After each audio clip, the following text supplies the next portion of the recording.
ਵਾਹਿਗੁਰੂ ਵਾਹਿਗੁਰੂ ਵਾਹਿਗੁਰੂ ਵਾਹਿਗੁਰੂ ਵਾਹਿਗੁਰੂ ਵਾਹਿਗੁਰੂ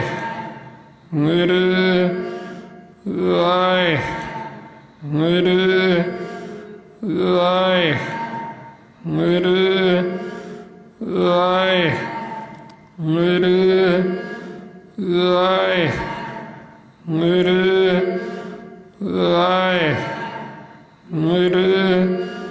ਵਾਹਿਗੁਰੂ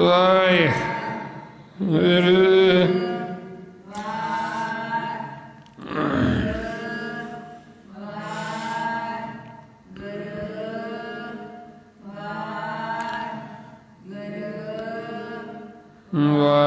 ਵਾਹਿਗੁਰੂ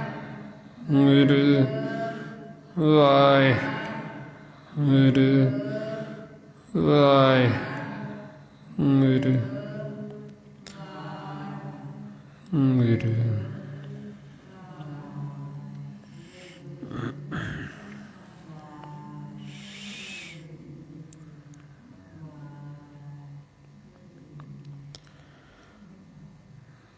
ਵਾਹਿਗੁਰੂ। ਗੁਰੂ ਜੀ ਦੀ ਸਾਜੀ ਨਵਾਜੀ, ਗੁਰੂ ਰੂਪ ਗੁਰੂ ਪਿਆਰੀ ਸਾਧ ਸੰਗਤ ਜੀ, ਵਾਹਿਗੁਰੂ ਜੀ ਕਾ ਖਾਲਸਾ, ਵਾਹਿਗੁਰੂ ਜੀ ਕੀ ਫਤਿਹ।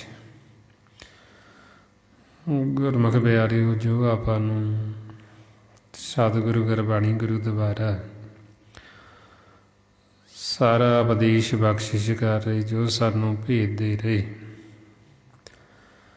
ਬਈ ਕਿਵੇਂ ਇਹ ਸਾਰਾ ਪਰਮਾਤਮਾ ਨਿਰੰਕਾਰ ਤੋਂ ਪਸਾਰਾ ਹੋਇਆ, ਕਿਵੇਂ ਇਹ ਖੇਲ ਸ਼ੁਰੂ ਹੋਇਆ, ਕਿਵੇਂ ਪ੍ਰਗਟ ਹੋਏ। ਕੱਲ੍ਹ ਆਪਾਂ ਵਿਚਾਰ ਕੀਤੀ ਸੀ ਵੀ ਕਿਵੇਂ ਜੋ ਸੱਚ ਤੋਂ ਇਹ ਸਾਰਾ ਖੇਲ ਸ਼ੁਰੂ ਹੋਇਆ, ਪ੍ਰਗਟ ਹੋਇਆ। ਬਸ ਸਮਝ ਲਿਆ ਅਸੀਂ ਵੀ ਕਿਵੇਂ ਤ੍ਰੈ ਗੁਣ ਨੇ ਜਿਹੜੇ ਮਾਇਆ ਪ੍ਰਗਟ ਹੋਈ ਸੂਖਮ, ਫਿਰ ਕਿਵੇਂ ਧਰਤੀ ਬਣੀ ਅਤੇ ਜਿਹੜੇ ਸਰੀਰ ਆਕਾਰ ਇਹ ਕਿਵੇਂ ਤਿਆਰ ਹੋਏ ਨੇ। ਹੁਣ ਇਹਨਾਂ ਦੇ ਵਿੱਚ ਜਿਹੜਾ ਪਰਿਵਾਰ ਵਸਦਾ ਵੀ ਉਹ ਪਰਿਵਾਰ ਦੇ ਕਿਹੜੇ ਕਿਹੜੇ ਮੈਂਬਰ ਅਤੇ ਕੀ ਕੀ ਉਹਨਾਂ ਦੀਆਂ ਡਿਊਟੀਆਂ ਲਾਈਆਂ ਨੇ। ਕੱਲ੍ਹ ਆਪਾਂ ਵਿਚਾਰ ਕੀਤੀ ਸੀ ਆਤਮਾ ਦੀ, ਵੀ ਆਤਮਾ ਇਹ ਸਰੀਰ ਦੀ ਮੁਖੀ ਹੈ ਅਤੇ ਆਤਮਾ ਦਾ ਵਾਸਾ ਹੈ ਇਹ ਨਿਜ-ਮਹਿਲ 10ਵੇਂ ਦੁਆਰ ਥਿਰ ਘਰ ਦੇ ਵਿੱਚ। ਸਾਡੇ ਸਾਰਿਆਂ ਦੇ ਅੰਦਰ ਪਰਮਾਤਮਾ ਇਹ ਆਤਮਾ ਦੇ ਰੂਪ ਦੇ ਵਿੱਚ ਬੈਠੇ ਨੇ, ਜੋ ਮਹਾਰਾਜ ਸਾਨੂੰ ਸਮਝਾਉਂਦੇ ਵੀ ਜਿੰਨੇ ਵੀ ਘਟ ਕਹਿੰਦੇ ਸਰੀਰਾਂ ਨੂੰ, ਆਕਾਰ ਨੂੰ ਘਟ ਕਹਿੰਦੇ, ਬਈ ਜਿੰਨੇ ਵੀ ਘਟ ਨੇ ਇਹ ਸਾਰੇ ਮੇਰੇ ਨੇ ਅਤੇ ਮੈਂ ਸਭ ਦੇ ਅੰਦਰ ਮੌਜੂਦ। ਫਰਮਾਉਂਦੇ ਨੇ ਸਭ ਘਟ ਮੇਰੇ ਹੋ ਸਭਨਾ ਅੰਦਰ, ਵੀ ਜਿੰਨੇ ਵੀ ਘਟ ਇਹ ਸਰੀਰ ਮੇਰੀ ਨੇ, ਮੈਂ ਸਭਨਾਂ ਦੇ ਅੰਦਰ। ਹੁਣ ਉਹ ਸਾਡੇ ਅੰਦਰ ਕਿੱਥੇ ਨੇ ਅਤੇ ਕਿਵੇਂ ਸਾਡੇ ਅੰਦਰ ਮੌਜੂਦ ਨੇ, ਉਹ ਫਿਰ ਆਪਾਂ ਨੂੰ ਗੁਰਬਾਣੀ ਗੁਰੂ ਦੁਆਰਾ ਸਤਿਗੁਰਾਂ ਨੇ ਭੇਜ ਦਿੱਤਾ ਵੀ ਸਾਡੇ ਸਾਰਿਆਂ ਦੇ ਅੰਦਰ ਆਤਮਾ ਦੇ ਰੂਪ ਦੇ ਵਿੱਚ, ਆਤਮ ਰਾਮ ਦੇ ਰੂਪ ਦੇ ਵਿੱਚ ਸਾਡੇ ਸਾਰਿਆਂ ਦੇ ਅੰਦਰ ਵਿਰਾਜਮਾਨ ਨੇ, ਸਾਡੇ ਸਾਰਿਆਂ ਦੇ ਅੰਦਰ ਬੈਠੇ ਨੇ। ਹੁਣ ਆਪਾਂ ਗੱਲ ਸਮਝ ਲਿਆ ਅਸੀਂ ਵੀ ਇਹ ਆਤਮਾ ਕਿਵੇਂ ਇਸ ਸਰੀਰ ਦੇ ਵਿੱਚ ਪ੍ਰਵੇਸ਼ ਹੁੰਦੀ, ਉਹ ਫਿਰ ਆਪਾਂ ਨੂੰ ਉਦਾਹਰਨ ਦੇ ਕੇ ਸਮਝਾਏ ਸੀ ਸਤਿਗੁਰਾਂ ਨੇ ਵੀ ਜਿਵੇਂ ਉਹ ਬੋਧੀ ਵਾਲਾ ਤਾਰਾ, ਪੂਛ ਵਾਲਾ ਤਾਰਾ, ਵੀ ਉਹਦੇ ਮੁਤਾਬਕ ਸਾਡੇ ਅੰਦਰ ਵੀ ਇਸ ਤਰ੍ਹਾਂ ਇਹ ਆਤਮ ਰਾਮ ਦਾ ਪ੍ਰਕਾਸ਼ ਇਹ ਮੁਖੀ ਹੈ ਆਤਮਾ, ਇਹ ਘਰ ਸੀ। ਇਹ ਆਤਮਾ ਨੂੰ ਘਰ ਦਿੱਤਾ ਹੈ, ਆਤਮ ਰਾਮ। ਹੁਣ ਅੱਗੇ ਫਿਰ ਜਿਹੜਾ ਪਰਿਵਾਰ ਹੈ, ਮਨ, ਧਰਮ ਰਾਏ, ਚਿਤਰਗੁਪਤ, ਜਮ, ਤ੍ਰੈ ਗੁਣ, ਮਾਇਆ ਅਤੇ ਕਾਲ। ਹੁਣ ਇਹ ਇੱਕ ਸਾਡੇ ਅੰਦਰ ਪਰਿਵਾਰ ਵਸਦਾ ਇਹ ਘਰ ਦੇ ਵਿੱਚ। ਹੁਣ ਜਿਹੜਾ ਮਨ ਹੈ, ਮਨ ਵੱਖਰਾ ਹੈ, ਮਨ ਨੂੰ ਖਿਡਾਰੀ ਬਣਾਇਆ ਇਹਦੇ ਵਿੱਚ। ਮਨ ਇੱਥੇ ਆਏਗਾ ਤੇ ਆ ਕੇ ਖੇਲੇਗਾ। ਹੁਣ ਇੱਥੇ ਖੇਲਣ ਵਾਸਤੇ ਜਿਹਦੇ ਨਾਲ ਆ ਕੇ ਇਹਨੇ ਖੇਲਣਾ, ਇੱਥੇ ਇੱਕ ਸਰਕਾਰ ਬਣਾ ਦਿੱਤੀ ਹੈ, ਇਹ ਕਾਲ ਦੀ ਸਰਕਾਰ, ਜਿਹਨੂੰ ਕਹਿੰਦੇ ਨੇ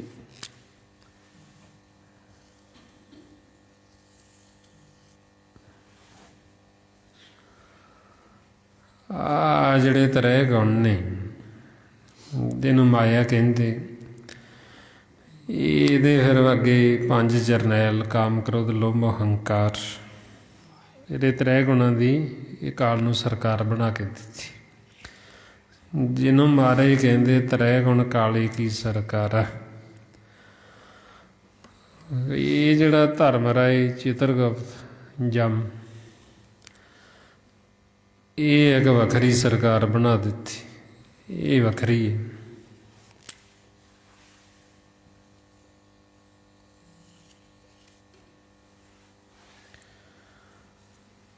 ਇਹ ਜਿਹੜੇ ਧਰਮ ਰਾਏ, ਚਿਤਰਗੁਪਤ ਨੂੰ ਦੇ ਦਿੱਤੇ ਜਮ।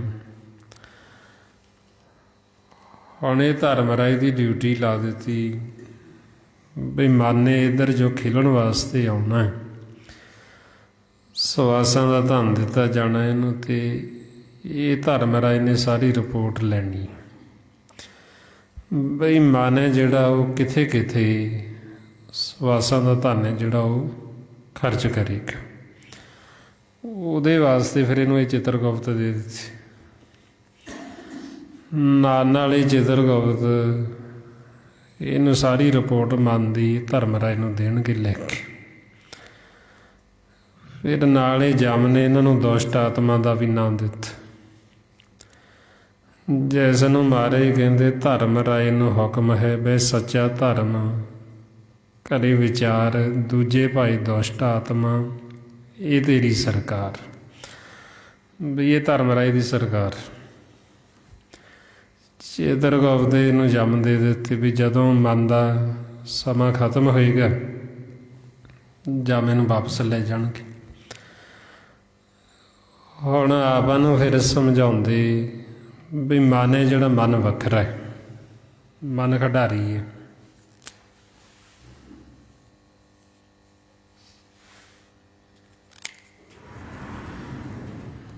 ਮਨ ਨੇ ਆਉਣਾ ਅਤੇ ਆ ਕੇ ਇਸ ਘਰ ਦੇ ਵਿੱਚ ਖੇਡਣਾ, ਇੱਧਰ ਤ੍ਰੈ ਗੁਣਾਂ ਦੇ ਵਿੱਚ ਆ ਕੇ, ਮਾਇਆ ਦੇ ਵਿੱਚ।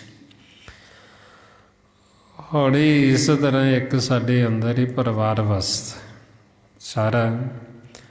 ਇਹ ਪਰਿਵਾਰ ਦੀਆਂ ਵੱਖੋ ਵੱਖਰੀਆਂ ਸਾਰਿਆਂ ਦੀਆਂ ਡਿਊਟੀਆਂ ਲਾਈਆਂ ਹੋਈਆਂ ਵੀ ਇਸ ਤਰ੍ਹਾਂ ਇਹ ਡਿਊਟੀ ਨਿਭਾਉਣਗੇ।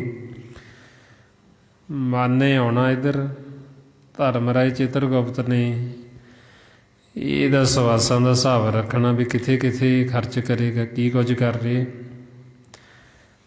ਅਤੇ ਇੱਥੇ ਆ ਕੇ ਕਾਲ ਨੇ ਜਿਹੜਾ ਇਹਨੂੰ ਖਿਡਾਉਣਾ, ਇੱਧਰ ਧਿਆਨ ਲਾਉਣਾ, ਅਤੇ ਇੱਧਰ ਇਹ ਤ੍ਰੈ ਗੁਣਾਂ ਦੇ ਵਿੱਚ ਆ ਕੇ ਇਹਨੇ ਖੇਡਣਾ। ਹੁਣ ਮਾਰੇ ਫਿਰ ਆਪਾਂ ਨੂੰ ਦੱਸਦੇ ਵੀ ਜਿਹੜਾ ਮਨ ਹੈ, ਮਨ ਦਾ ਜਨਮ ਕਿੱਥੋਂ ਹੋਇਆ ਅਤੇ ਮਨ ਨੂੰ ਕਿਵੇਂ ਫਿਰ ਇਸ ਸਰੀਰ ਦੇ ਨਾਲ, ਕਾਇਆ ਦੇ ਨਾਲ ਜੋੜਿਆ ਜੰਤ। ਹੁਣ ਜਿਵੇਂ ਸਰੀਰ 5 ਤੱਤਾਂ ਦਾ ਬਣੇ, ਇਹ ਜਿਹੜਾ ਆਕਾਰ ਹੈ ਇਹ ਦ੍ਰਿਸ਼ਟ ਮਨ ਤੱਤ ਨੇ। ਜਿਵੇਂ ਮਿੱਟੀ, ਆਕਾਸ਼, ਪੌਣ, ਪਾਣੀ ਅਤੇ ਅਗਨ, ਇਹ 5 ਤੱਤਾਂ ਦਾ ਬਣੇ। ਹੁਣ ਇਸੇ ਤਰ੍ਹਾਂ ਹੀ ਇਹ ਜਿਹੜਾ ਮਨ ਹੈ, ਇਹ ਮਨ ਵੀ 5 ਤੱਤਾਂ ਤੋਂ ਬਣਿਆ ਹੈ ਅਤੇ ਉਹ ਤੱਤ ਸੂਖਮ ਨੇ, ਪ੍ਰਕਾਸ਼ ਰੂਪ। ਇਹ ਸੁੰਨ ਦੇ ਵਿੱਚੋਂ ਜਿਹੜਾ ਇਹ ਚਾਰ ਚੁਫੇਰੇ ਸੋਨੀ ਸੁੰਨ ਹੈ, ਸੁੰਨ ਦੇ ਵਿੱਚੋਂ ਇਹ ਤੱਤ ਲਏ ਗਏ ਅਤੇ ਜਦੋਂ ਇਹਨਾਂ ਨੂੰ ਇਕੱਠਿਆਂ ਕੀਤਾ ਗਿਆ ਉੱਥੋਂ ਇੱਕ ਜੋਤ ਪ੍ਰਗਟ ਹੋਈ, ਲਾਈਟ, ਅਤੇ ਉਸ ਦਾ ਨਾਮ ਮਨ ਰੱਖਿਆ ਗਿਆ। ਮਾਰੇ ਕਹਿੰਦੇ ਵੀ ਇਹਦਾ ਕਿੱਥੋਂ ਜਨਮ ਹੋਇਆ?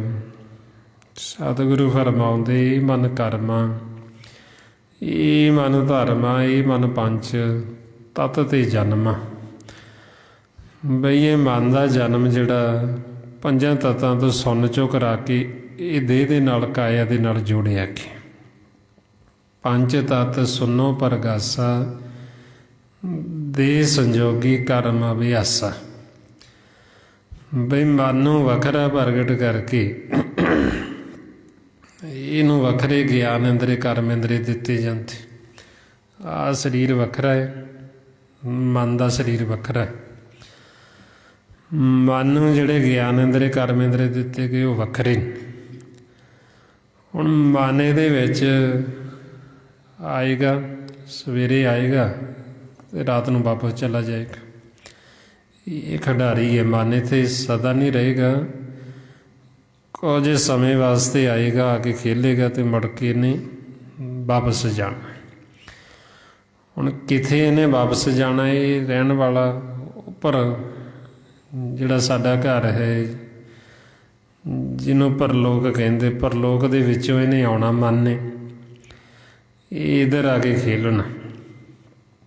ਜਿਸ ਨੂੰ ਮਹਾਰਾਜ ਕਹਿੰਦੇ, ਚਾਰ ਪਦਾਰਥ ਲੈ ਜਗ ਆਇਆ, ਸ਼ਿਵ ਸ਼ਕਤੀ ਘਰ ਵਾਸਾ ਪਾਇਆ। ਵੀ ਇਹਨੇ ਚਾਰ ਪਦਾਰਥ ਲੈ ਕੇ, ਇਹ ਜਿਹੜਾ 10ਵਾਂ ਦਵਾਰ ਇਹਨੂੰ ਸ਼ਿਵ ਘਰ ਕਹਿੰਦੇ, ਆਤਮਾ ਨੂੰ ਸ਼ਿਵ ਵੀ ਕਹਿ ਦਿੱਤੇ।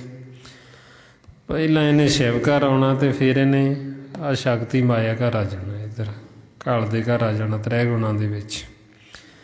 ਇਹਨੂੰ ਸ਼ਕਤ ਕਹਿੰਦੇ, ਇਹਨੂੰ ਮਾਇਆ ਕਹਿੰਦੇ। ਹੁਣ ਇੱਥੇ ਆ ਕੇ ਫਿਰ ਇਹਨੇ ਖੇਲਣਾ ਅਤੇ ਖੇਲ ਕੇ ਇਹਨੇ ਵਾਪਸ ਜਾਣਾ। ਇਹ ਇੱਕ ਫਿਰ ਮਾਲਕ ਨੇ ਖੇਲ ਰਚ ਦਿੱਤਾ। ਜਿਹੜਾ ਖੇਲ ਹੈ ਉਹ ਹੈ ਸ਼ਿਵ ਅਤੇ ਸ਼ਕਤੀ ਦਾ। ਸ਼ਿਵ ਕਹਿੰਦੇ ਨੇ ਇਹ ਆਤਮਾ ਨੂੰ, ਸ਼ਕਤੀ ਕਹਿੰਦੇ ਆ ਤ੍ਰੈ ਗੁਣੀ ਮਾਇਆ ਨੂੰ, ਕਾਲ ਨੂੰ। ਹੁਣ ਮਾਰੇ ਕਹਿੰਦੇ ਵੀ ਇਹ ਸਾਰੇ ਇਹੀਓ ਖੇਲ ਚੱਲਦਾ ਹੈ। ਜੈ ਦੇਖਾਂ ਤੇ ਰਵ ਰਹੇ, ਸ਼ਿਵ ਸ਼ਕਤੀ ਕਾ ਮੇਲ, ਤ੍ਰੈ ਗੁਣ ਵਾਧੀ ਦੇਹੁਰੀ, ਜੋ ਜਗ ਆਇਆ ਸੋ ਖੇਲ। ਬਈ ਜਿਹੜਾ ਵੀ ਜਗਤ ਦੇ ਵਿੱਚ ਆਉਂਦਾ ਹੈ, ਇਸ ਸੰਸਾਰ 'ਚ, ਇੱਥੇ ਆ ਕੇ ਖੇਲਦਾ ਹੈ। ਪਹਿਲਾਂ ਸ਼ਿਵ ਘਰ ਆਉਂਦਾ ਅਤੇ ਸ਼ਕਤੀ ਘਰ ਆ ਜਾਂਦਾ। ਹੁਣ ਮਨ ਨੂੰ ਫਿਰ ਇਹ ਸਾਰਾ ਖੇਲ ਸਮਝਾਇਆ ਜਾਂਦਾ, ਭੇਦ ਦਿੱਤਾ ਜਾਂਦਾ ਵੀ ਕਿਵੇਂ ਇਹ ਸਾਰਾ ਖੇਲ ਪ੍ਰਗਟ ਹੋਇਆ ਅਤੇ ਕਿਵੇਂ ਹੁਣ ਅਸੀਂ ਇਹ ਖੇਲ ਨੂੰ ਸਮਝ ਕੇ ਇਹਨੂੰ ਜਿੱਤਣਾ। ਹੁਣ ਆਪਾਂ ਨੂੰ ਫਿਰ ਸਮਝਾਉਂਦੇ ਵੀ ਇਹ ਸਾਰਾ ਤਾਂ ਆਪਾਂ ਨੂੰ ਹੁਣ ਸਮਝਾ ਦਿੱਤਾ ਵੀ ਮਨ ਹੈ। ਧਰਮ ਰਾਏ ਚਿੱਤਰਗੁਪਤ ਵੀ ਇਹਨਾਂ ਦੀਆਂ ਡਿਊਟੀਆਂ ਲਾ ਦਿੱਤੀਆਂ। ਬਈ ਜਦੋਂ ਮਨ ਆਏਗਾ, ਇਹ ਚਿੱਤਰਗੁਪਤ ਹੁਣੀ ਇਹ ਸਾਰੀ ਰਿਪੋਰਟ ਇਹਨੂੰ ਧਰਮ ਰਾਏ ਨੂੰ ਦੇਣਗੇ। ਬਈ ਜਿੱਥੇ ਜਿੱਥੇ ਵਿਚਾਰ ਕਰਦਾ ਹੈ, ਜੋ ਜੋ ਮਨ ਕਰਦਾ ਹੈ, ਉਹ ਸਾਰਾ ਜਿਵੇਂ ਚਿੱਤਰ ਹੁੰਦਾ, ਵੀ ਚਿੱਤਰ ਤਸਵੀਰ ਖਿੱਚ ਲੈਣੀ। ਗੁਪਤ ਹੁੰਦਾ ਵੀ ਗੁਪਤ ਰੂਪ ਦੇ ਵਿੱਚ, ਵੀ ਉਹਨੂੰ ਪਤਾ ਹੀ ਨਾ ਲੱਗਣ ਦੇਣਾ, ਉਹਨੂੰ ਭੇਦ ਹੀ ਨਾ ਆਉਣ ਦੇਣਾ। ਹੁਣ ਇਸੇ ਤਰ੍ਹਾਂ ਹੀ ਫਿਰ ਇਹ ਚਿੱਤਰਗੁਪਤ ਇਹ ਨਾਲ ਨਾਲ ਰਹਿੰਦੇ ਮਨ ਦੇ, ਵੀ ਇਹ ਸਾਰੀ ਰਿਪੋਰਟ ਜਿਹੜੀ ਧਰਮ ਰਾਏ ਨੂੰ ਦਿੱਤੀ ਜਾਂਦੀ ਵੀ ਇਹ ਹੁਣ ਇਹ ਮਾਇਆ ਦੇ ਘਰ 'ਚ ਚਲਾ ਗਿਆ, ਇੱਧਰ ਜਾ ਕੇ ਸੌ ਗਿਆ, ਇੱਥੇ ਜਾ ਕੇ ਤਮੋ ਗੁਣ 'ਤੇ ਚਲਾ ਗਿਆ, ਜਾਂ ਰੱਜੋ ਗੁਣ 'ਤੇ ਚਲਾ ਗਿਆ, ਜਾਂ ਸਤੋ ਗੁਣ 'ਤੇ ਚਲਾ ਗਿਆ। ਉਹ ਸਾਰੀ ਸਵਾਸ ਸਵਾਸ ਦੀ ਇਹਦੀ ਰਿਪੋਰਟ ਸਾਰੀ ਇਹ ਧਰਮ ਰਾਏ ਨੂੰ ਦੇਣਾ ਵੀ ਜਿੱਥੇ ਸਵਾਸ ਖਰਚ ਕਰਦਾ।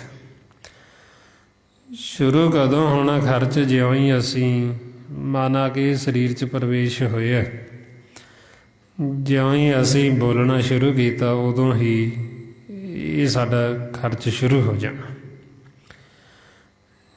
ਚਾਹੇ ਅਸੀਂ ਮੁੱਖ ਰਾਹੀਂ ਬੋਲੇ, ਚਾਹੇ ਅਸੀਂ ਅੰਤਰਗਤ ਕੋਈ ਫੁਰਨਾ ਲਿਆ, ਵਿਚਾਰ ਲਿਆ, ਉਹ ਸਾਡਾ ਲਿਖਿਆ ਜਾਣਾ, ਉਹ ਲਿਖ ਲੈਣਾ ਇਹਨੇ, ਚਿੱਤਰਗੁਪਤ ਨੇ। ਇਹ ਇਸ ਲਈ ਕਹਿੰਦੇ ਵੀ ਜੋ ਵੀ ਬੋਲਣਾ ਉਹ ਲੇਖੇ ਦੇ ਵਿੱਚ ਲਿਖਣ। ਲੇਖੇ ਬੋਲਣਾ ਵੀ ਲੇਖੇ ਦੇ ਵਿੱਚ ਉਹ ਲਿਖਿਆ ਜਾਣਾ ਵੀ ਕੀ ਬੋਲੇ। ਫਿਰ ਅਸੀਂ ਜੋ ਵੀ ਕਰਨਾ ਇੱਧਰ ਸਾਰਾ ਕੁਛ ਲੇਖੇ ਵਿੱਚ। ਲੇਖੇ ਬੋਲਣਾ, ਲੇਖੇ ਖਾਣਾ ਖਾਓ, ਲੇਖੇ ਵਾਟ ਚਲਾਈਏ, ਲੇਖੇ ਸੁਣ ਵਿਖਾਓ, ਲੇਖੇ ਸਾਹ ਲਵਾਈਏ, ਪੜ੍ਹ ਕੇ ਪੁੱਛਣ ਜਾਓ।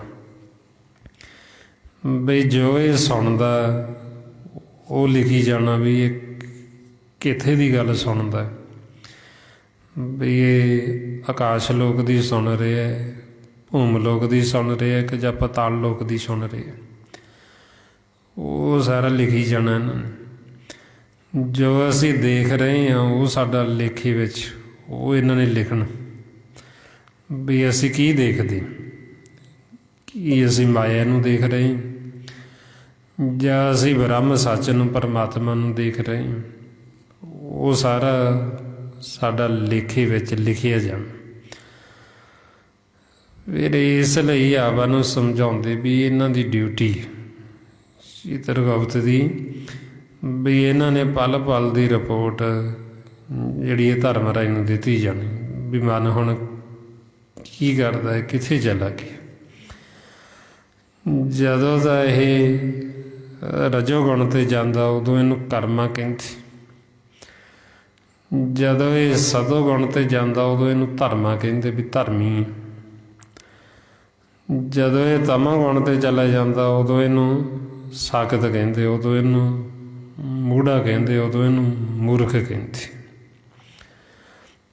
ਮਹਾਰਾਜ ਇਸ ਲਈ ਕਹਿੰਦੇ ਇਹ ਮਨ ਕਰਮਾ, ਇਹ ਮਨ ਧਰਮਾ, ਇਹ ਮਨ ਪੰਜ ਤੱਤ ਤੇ ਜਨਮ, ਸਾਕਤ ਲੋਭੀ ਇਹੋ ਮਨ ਮੂੜਾ, ਗੁਰਮੁਖ ਨਾਮ ਜਪੀਏ ਮਨ ਰੂੜਾ।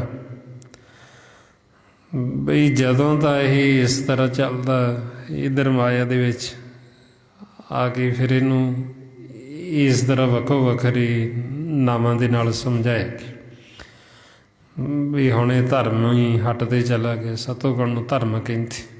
ਆ ਜਿਹੜੇ ਤ੍ਰੈ ਗੁਣ ਨੇ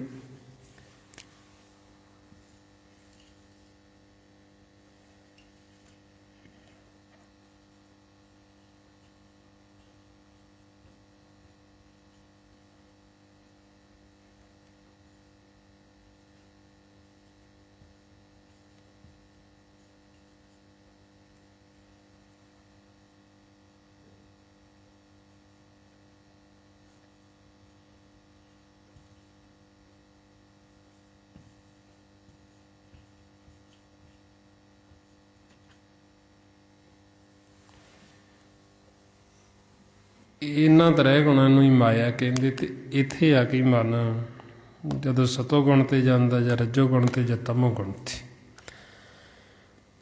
ਉਦੋਂ ਫਿਰ ਇਹਨੂੰ ਵੱਖੋ ਵੱਖਰੇ ਨਾਂ ਦਿੰਦੇ। ਜਦੋਂ ਤਾਂ ਇਹ ਸਤੋਗੁਣ 'ਤੇ ਹੁੰਦਾ ਕਹਿੰਦੇ ਧਰਮੀ, ਧਰਮਾ। ਜਦੋਂ ਰਜੋਗੁਣ 'ਤੇ ਹੁੰਦਾ ਵੀ ਕਰਮ, ਵੀ ਕਿਰਤ ਨਾਲ ਜੁੜ ਗਿਆ, ਜ਼ਿਆਦਾ ਕਰਮ ਨਾਲ ਜੁੜ ਗਿਆ।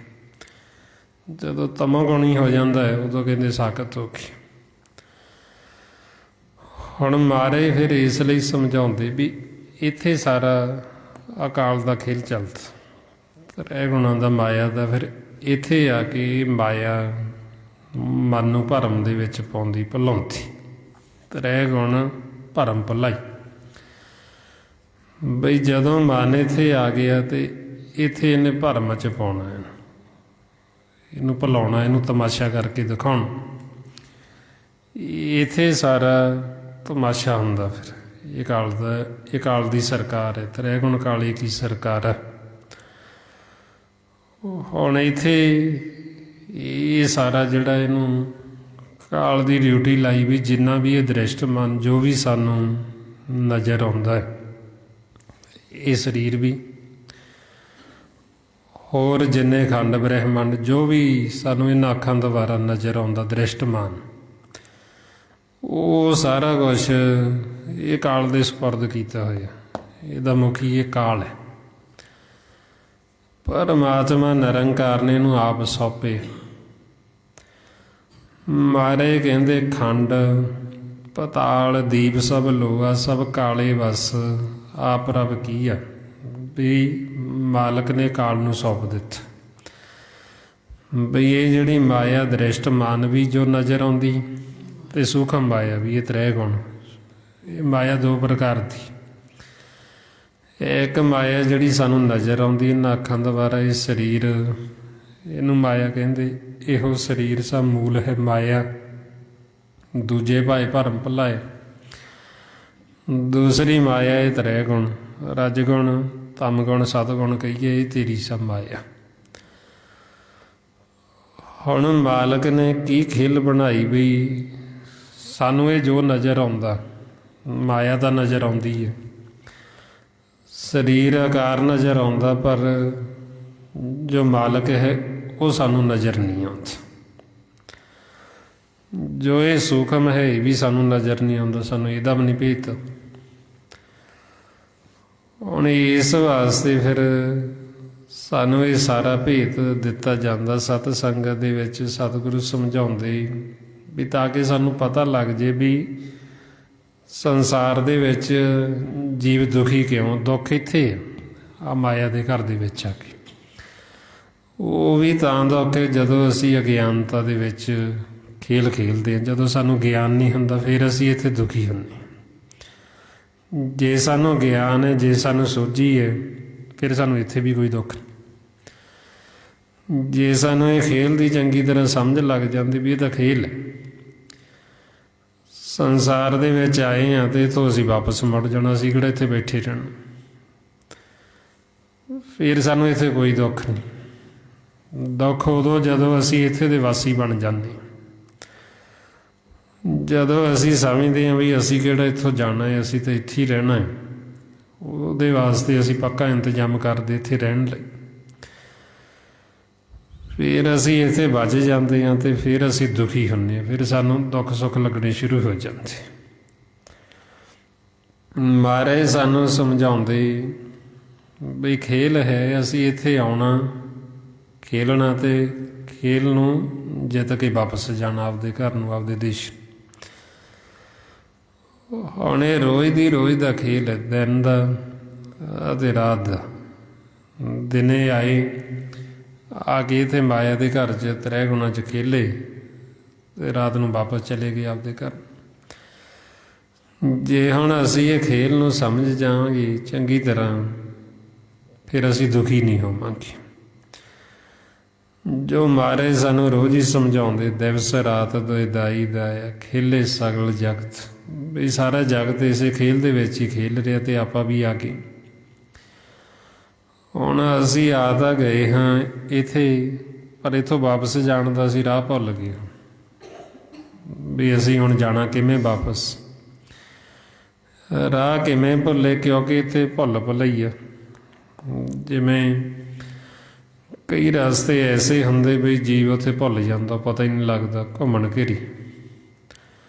ਹੁਣ ਇਸੇ ਤਰ੍ਹਾਂ ਹੀ ਇਹ ਮਾਇਆ ਸਾਨੂੰ ਭਰਮ ਪਾਉਂਦੀ ਅਤੇ ਸਾਨੂੰ ਭੁਲਾ ਦਿੰਦੀ।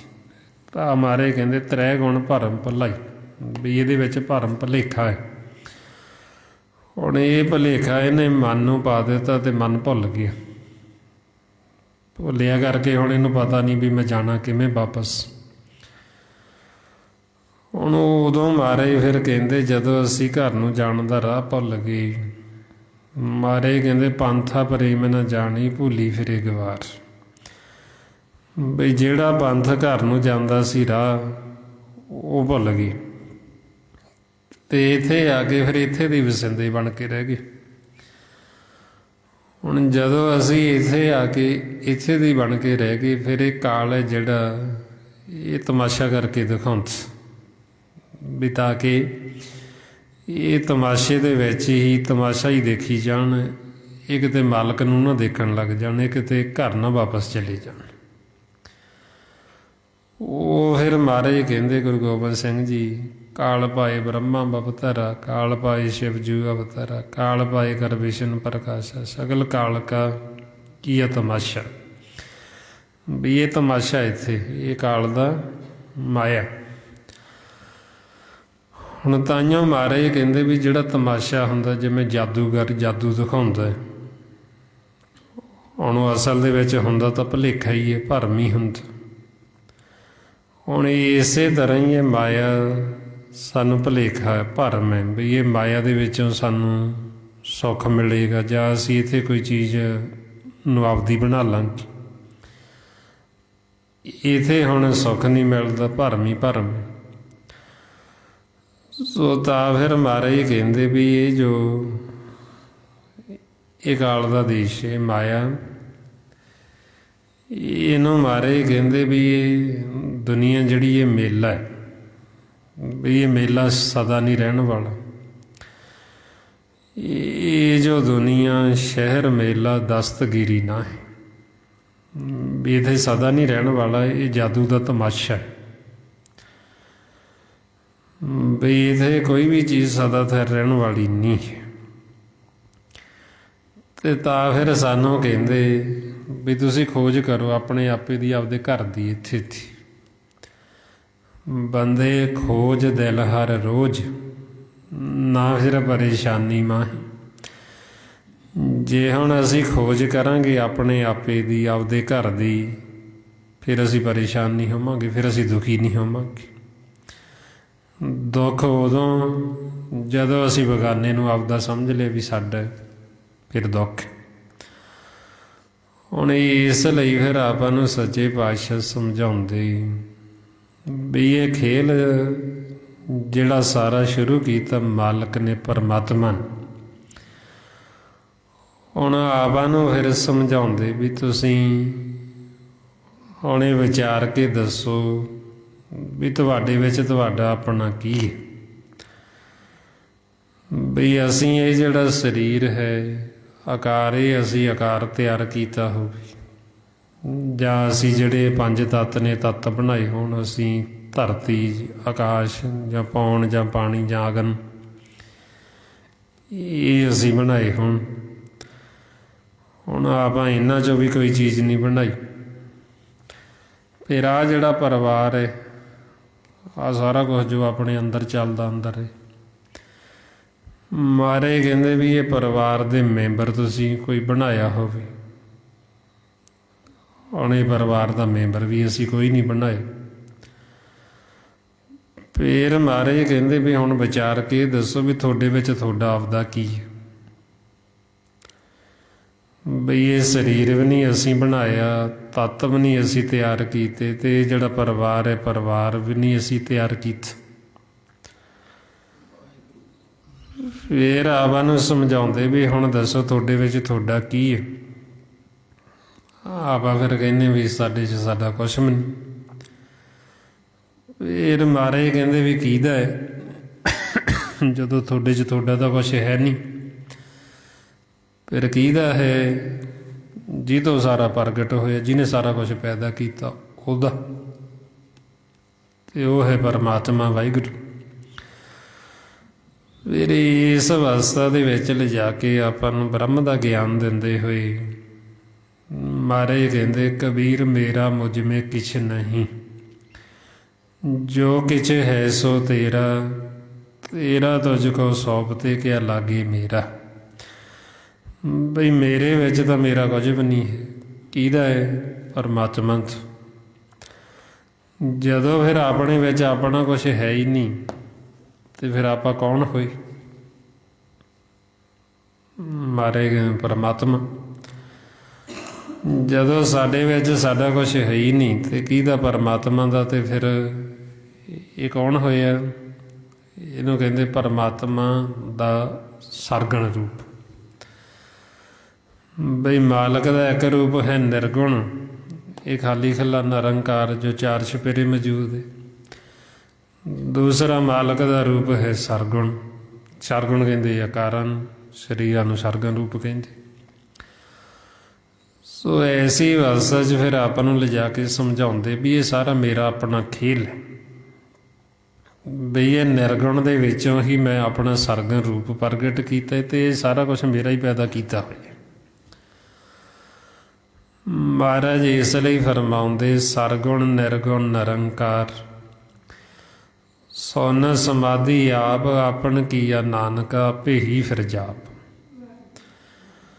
ਬਈ ਇਹ ਨਿਰਗੁਣ ਦੇ ਵਿੱਚੋਂ ਮੈਂ ਆਪਦਾ ਸਰਗੁਣ ਰੂਪ ਤਿਆਰ ਕੀਤਾ ਅਤੇ ਸਾਰਾ ਕੁਛ ਮੇਰਾ ਹੀ ਤਿਆਰ ਕੀਤਾ ਹੋਇਆ ਆਪ 'ਚ। ਸੋ ਇਸ ਵਾਸਤੇ ਫਿਰ ਆਪਾਂ ਨੂੰ ਸਮਝਾਉਂਦੇ ਵੀ ਹੋਰ ਨਹੀਂ ਕੋਈ ਹੈ, ਵੀ ਇਹ ਸਾਰਾ ਮਾਲਕ ਦਾ ਆਪਦਾ ਖੇਲ ਹੈ। ਸੋ ਐਸੀ ਅਵਸਥਾ 'ਚ ਆਪਾਂ ਨੂੰ ਲਿਜਾ ਕੇ ਫਿਰ ਸਮਝਾਉਂਦੇ ਵੀ ਜੇ ਹੁਣ ਤੁਸੀਂ ਨਿੰਦਿਆ ਕਰੋਗੇ ਜਾਂ ਵੈਰ ਵਿਰੋਧ ਕਰੋਗੇ, ਕਿਸ ਨਾਲ ਕਰੋਗੇ, ਕਿਹਦੇ ਨਾਲ ਕਰੋਗੇ ਲੱਭਦਾ,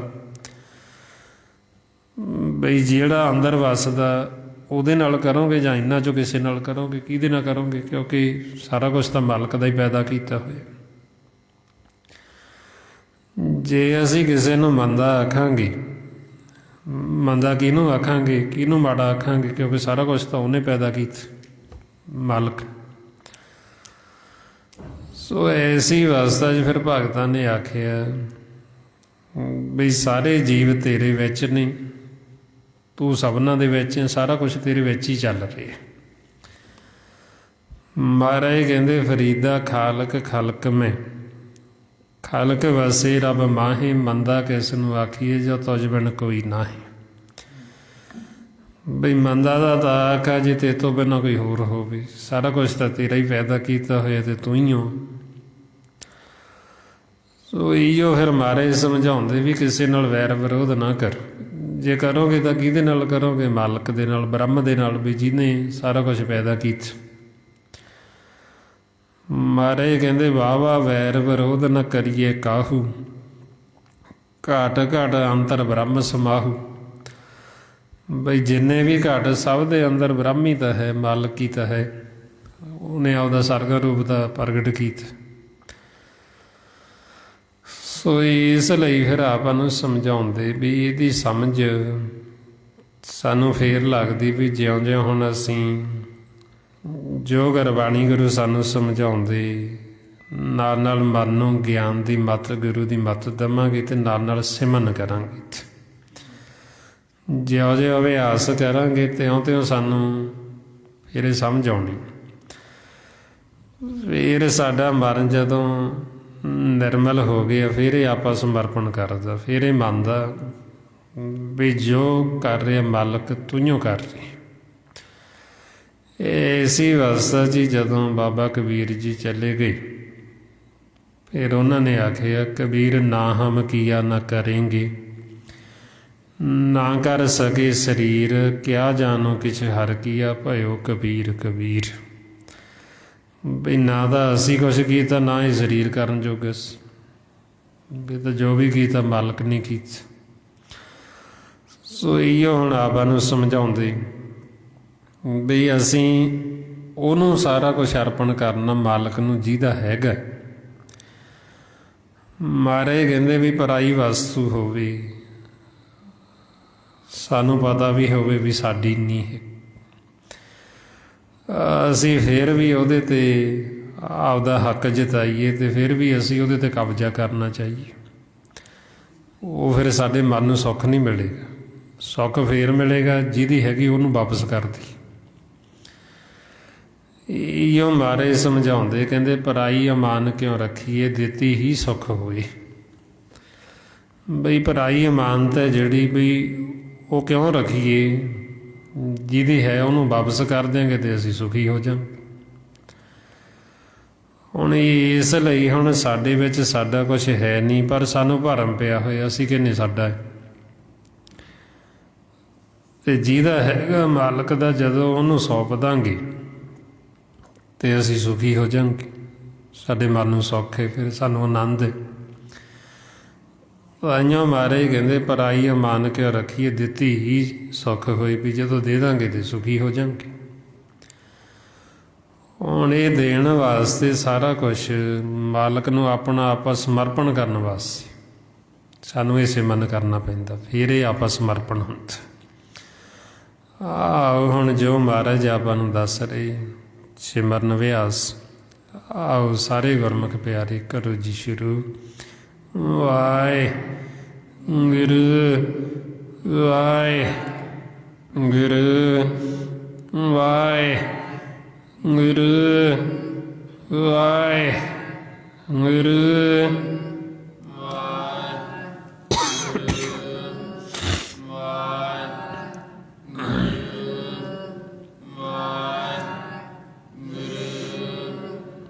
ਵਾਹਿਗੁਰੂ ਵਾਹਿਗੁਰੂ ਵਾਹਿਗੁਰੂ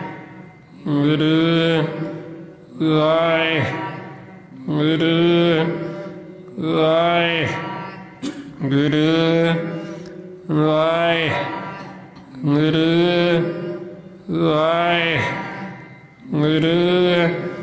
ਵਾਹਿਗੁਰੂ ਵਾਹਿਗੁਰੂ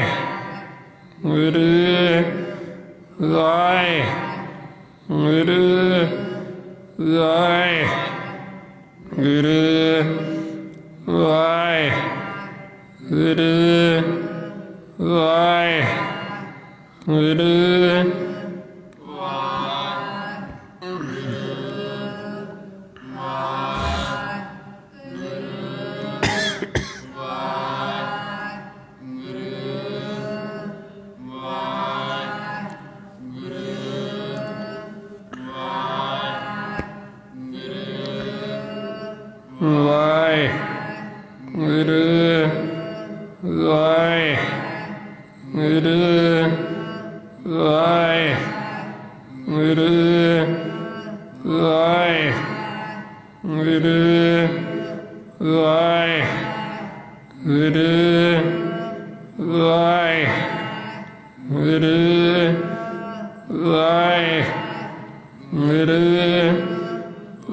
ਵਾਹਿਗੁਰੂ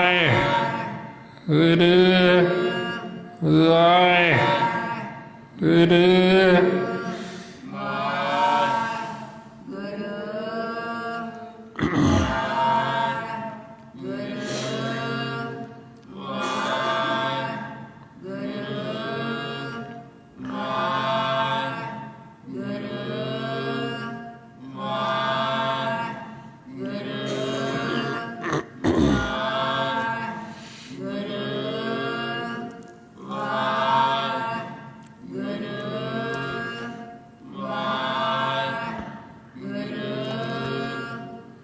ਵਾਹਿਗੁਰੂ ਜੀ ਕਾ ਖਾਲਸਾ, ਵਾਹਿਗੁਰੂ ਜੀ ਕੀ ਫਤਿਹ।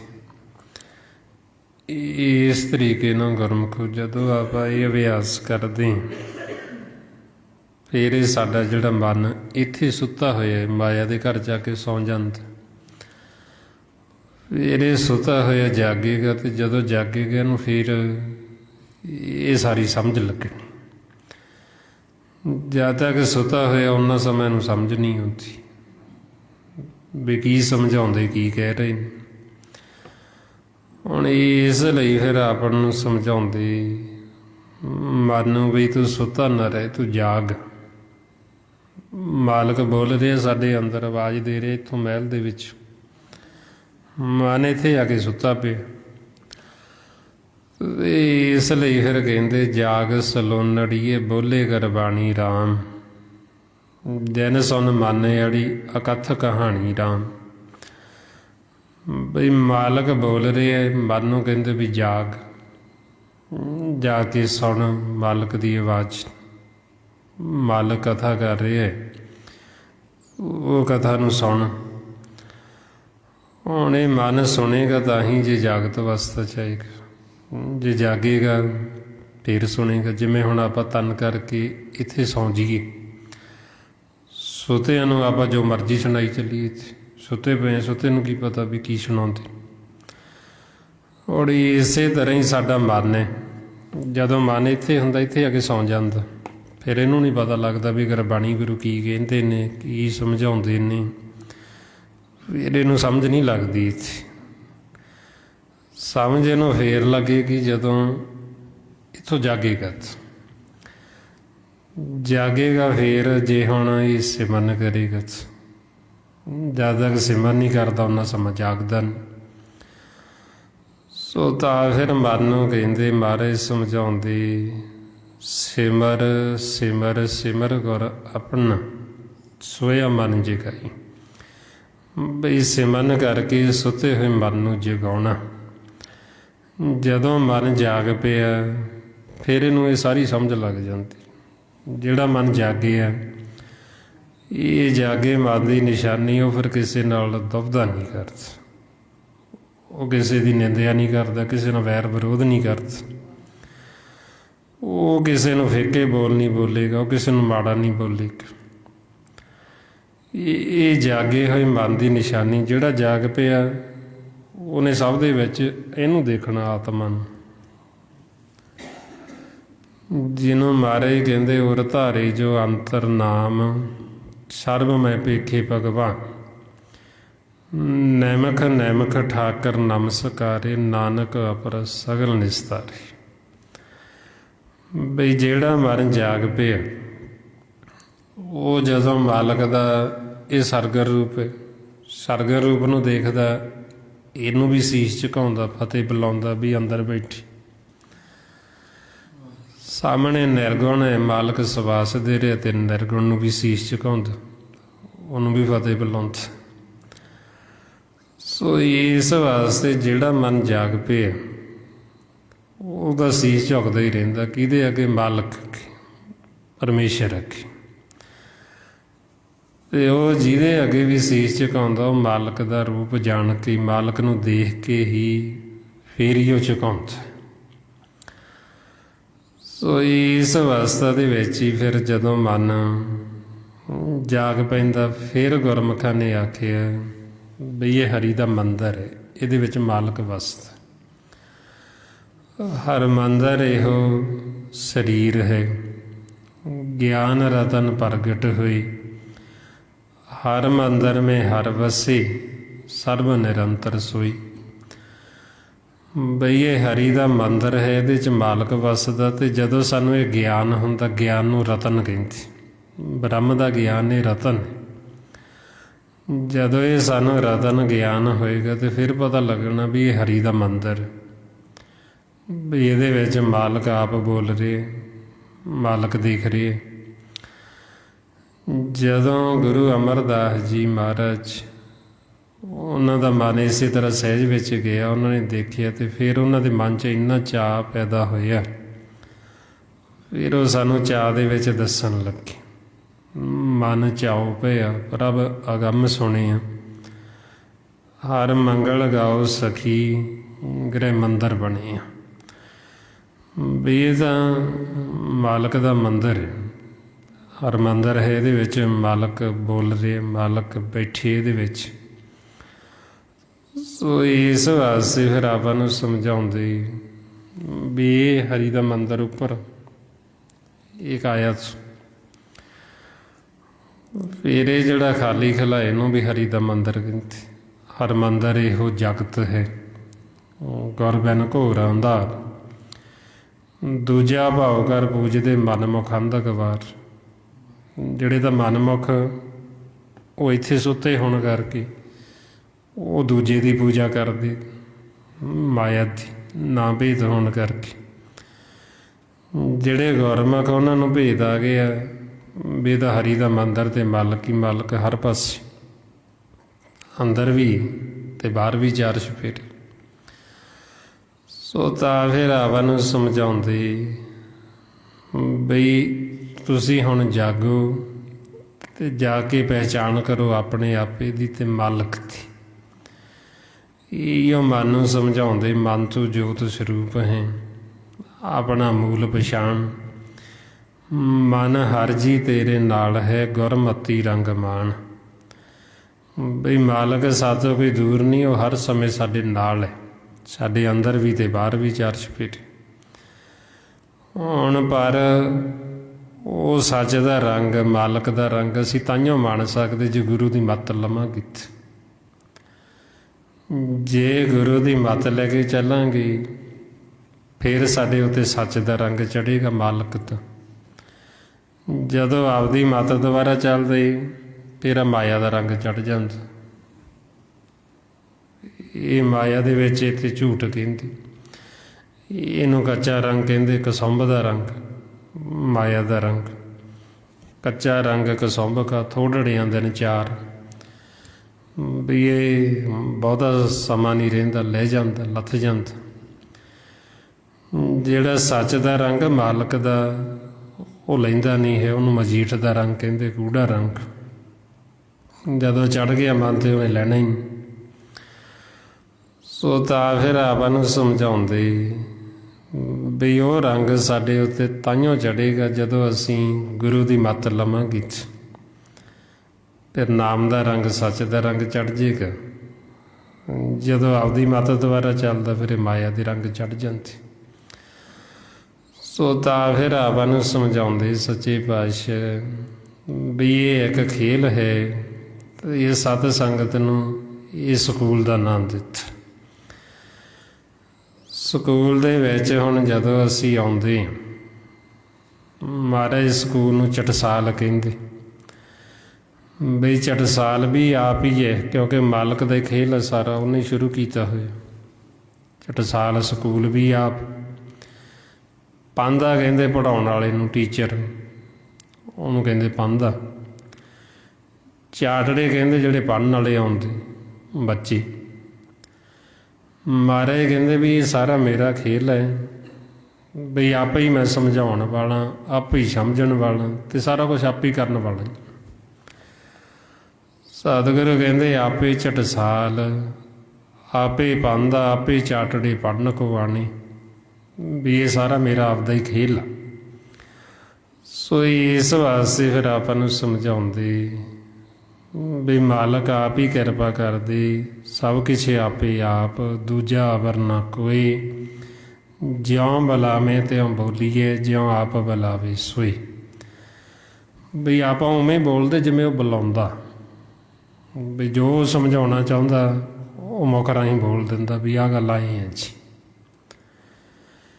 ਅਤੇ ਇਸ ਕਰਕੇ ਆਪਾਂ ਨੂੰ ਕਹਿੰਦੇ ਵੀ ਸਮਝਾਉਣ ਵਾਲਾ ਵੀ ਆਪ ਹੀ ਹੈ ਅਤੇ ਸਮਝਣ ਵਾਲਾ ਵੀ ਆਪ ਹੀ ਹੈ, ਕਿਉਂਕਿ ਉਹਦਾ ਆਪਦਾ ਹੀ ਖੇਲ ਹੈ। ਸਭ ਕੁਛ ਆਪੇ ਆਪ, ਦੂਜਾ ਅਵਰ ਨਾ ਕੋਈ। ਵੀ ਦੂਜਾ ਹੋਰ ਨਹੀਂ ਕੋਈ। ਜਿਵੇਂ ਬੁਲਾਉਂਦਾ ਤੇ ਉਵੇਂ ਹੀ ਬੋਲਦੇ, ਜਿਉਂ ਬੁਲਾਵੇ ਤਿਉਂ ਬੋਲੀਏ, ਜਿਉਂ ਆਪ ਬੁਲਾਵੇ ਸੋਈ। ਵੀ ਜਿਵੇਂ ਉਹ ਬੁਲਾਉਂਦਾ ਤੇ ਉਵੇਂ ਹੀ ਗੁਰਮੁਖ ਬੋਲਦੇ ਮੁੱਖ ਰਾਹੀਂ। ਸੋ ਇਸ ਵਾਸਤੇ ਫਿਰ ਆਪਾਂ ਨੂੰ ਸਮਝਾਉਂਦੇ ਵੀ ਇਹ ਮੇਰਾ ਖੇਲ ਹੈ। ਇਹ ਖੇਲ ਨੂੰ ਸਮਝ ਕੇ ਚੰਗੀ ਤਰ੍ਹਾਂ ਤੇ ਅਸੀਂ ਆਪਸ ਸਮਰਪਣ ਕਰਨਾ ਮਾਲਕ। ਜਦੋਂ ਅਸੀਂ ਆਪਸ ਸਮਰਪਣ ਕਰ ਦਾਂਗੇ ਵੀ ਸਾਡੇ ਵਿੱਚ ਸਾਡਾ ਕੁਛ ਹੈ ਹੀ ਨਹੀਂ, ਸਾਰਾ ਕੁਛ ਕਿਹਦਾ, ਮਾਲਕ ਦਾ, ਅਤੇ ਸਾਨੂੰ ਦੁੱਖ ਹੀ ਨਹੀਂ ਕੋਈ ਲੱਗਣਾ। ਫਿਰ ਦੁੱਖ ਉਦੋਂ ਆ ਜਦੋਂ ਅਸੀਂ ਕਹਿੰਦੇ ਸਾਡਾ ਹੈ, ਮੇਰਾ ਹੈ। ਜਿਵੇਂ ਹੁਣ ਸੰਸਾਰ ਦੇ ਵਿੱਚ ਕਿਸੇ ਚੀਜ਼ ਨੂੰ ਆਪਾਂ ਆਪਦੀ ਸਮਝ ਲਈਏ ਅਤੇ ਸਾਨੂੰ ਦੁੱਖ। ਜਦੋਂ ਅਸੀਂ ਆਪਦਾ ਸਮਝਾਂਗੇ ਨਹੀਂ ਕੋਈ ਦੁੱਖ। ਜਿਵੇਂ ਹੁਣ ਕਿਸੇ ਨਾਲ ਆਪਣਾ ਮੋਹ ਪਾਏ, ਜ਼ਿਆਦਾ ਮੋਹ ਸੰਸਾਰ 'ਚ ਹੋ ਜਾਏਗਾ, ਅਸੀਂ ਰੋਵਾਂਗੇ, ਦੁਖੀ ਹੋਵਾਂਗੇ। ਜਦੋਂ ਕੋਈ ਹੋਰ ਜਾਂਦਾ ਜਿਹਦੇ ਨਾਲ ਸਾਡਾ ਕੋਈ ਪਿਆਰ ਨਹੀਂ, ਕੋਈ ਮੋਹ ਨਹੀਂ, ਉਹ ਜਾਂਦਾ ਜਾਈ ਜਾਵੇ, ਸਾਨੂੰ ਕੋਈ ਫਰਕ ਨਹੀਂ ਪੈਂਦਾ।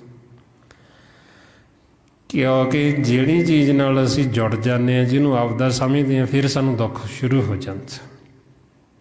ਜਦੋਂ ਅਸੀਂ ਸਮਝਾਂਗੇ ਵੀ ਸਾਰਾ ਖੇਲ ਮਾਲਕ ਦਾ ਅਤੇ ਪਰਮਾਤਮਾ ਨੇ ਹੀ ਸ਼ੁਰੂ ਕੀਤਾ ਹੈ, ਫਿਰ ਜਦੋਂ ਮਨ ਸਮਝ ਜਾਂਦਾ ਫਿਰ ਇਹ ਸਹਿਜ ਵਿੱਚ ਆ ਜਾਂਦਾ, ਸਹਿਜ ਘਰ ਆਪਣਾ।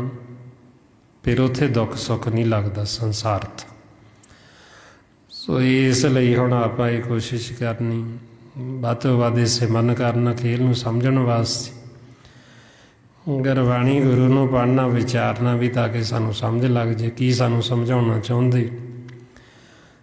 ਅਤੇ ਵੱਧ ਤੋਂ ਵੱਧ ਹੀ ਆਪਾਂ ਸਤ ਸੰਗਤ ਕਰਨੀ, ਤਾਂ ਕਿ ਜੋ ਗੁਰਬਾਣੀ ਗੁਰੂ ਸਾਨੂੰ ਭੇਦ ਦੇ ਰਹੇ ਸਾਨੂੰ ਉਹਦੀ ਸਮਝ ਲੱਗ ਜੇ। ਇਹ ਸਾਰਾ ਭੇਦ ਗੁਰਬਾਣੀ ਗੁਰੂ ਦੁਆਰਾ ਆਪਾਂ ਨੂੰ ਦਿੱਤਾ ਮਹਾਂਪੁਰਖਾਂ ਨੇ। ਭਾਈ ਸਾਹਿਬ ਭਾਈ ਸੇਵਾ ਸਿੰਘ ਜੀ ਧਰਮਾਲਾ, ਜੋ ਗੁਰਮੁਖਾਂ ਨੇ ਆਪਾਂ ਨੂੰ ਸਮਝਾਇਆ, ਉਸੇ ਗਿਆਨ ਨੂੰ ਆਪਾਂ ਵਾਰ-ਵਾਰ ਦ੍ਰਿੜ ਕਰਦੇ ਹਾਂ ਵੀ, ਤਾਂ ਕਿ ਸਾਡੇ ਮਨ ਨੂੰ ਸਮਝ ਲੱਗ ਜੇ ਵੀ ਸਾਡੇ ਵਿੱਚ ਸਾਡਾ ਕੁਛ ਨਹੀਂ, ਵੀ ਪਰਮਾਤਮਾ ਦਾ। ਜਦੋਂ ਸਾਡੇ ਮਨ ਨੇ ਇਹ ਗੱਲ ਮੰਨ ਲਈ, ਚੰਗੀ ਤਰ੍ਹਾਂ ਸਾਨੂੰ ਸਮਝ ਲੱਗ ਗਈ, ਫਿਰ ਸਾਨੂੰ ਕੋਈ ਦੁੱਖ ਨਹੀਂ ਹੋਏਗਾ, ਫਿਰ ਅਸੀਂ ਪਰੇਸ਼ਾਨ ਨਹੀਂ ਹੋਵਾਂਗੇ। ਸੋ ਇੰਨੀਆਂ ਬੇਨਤੀਆਂ, ਇੰਨੇ ਵਿਚਾਰ ਕਰਦਿਆਂ ਹੋਏ, ਜੇ ਕੋਈ ਐਸਾ ਸ਼ਬਦ ਬੋਲਿਆ ਗਿਆ ਹੋਵੇ ਸੰਗਤ ਅਤੇ ਸਤਿਗੁਰੂ ਬਖਸ਼ਣਯੋਗ ਨੇ, ਬਖਸ਼ ਲੈਣਾ ਜੀ। ਵਾਹਿਗੁਰੂ ਜੀ ਕਾ ਖਾਲਸਾ, ਵਾਹਿਗੁਰੂ ਜੀ ਕੀ ਫਤਿਹ। ਵਾਹਿ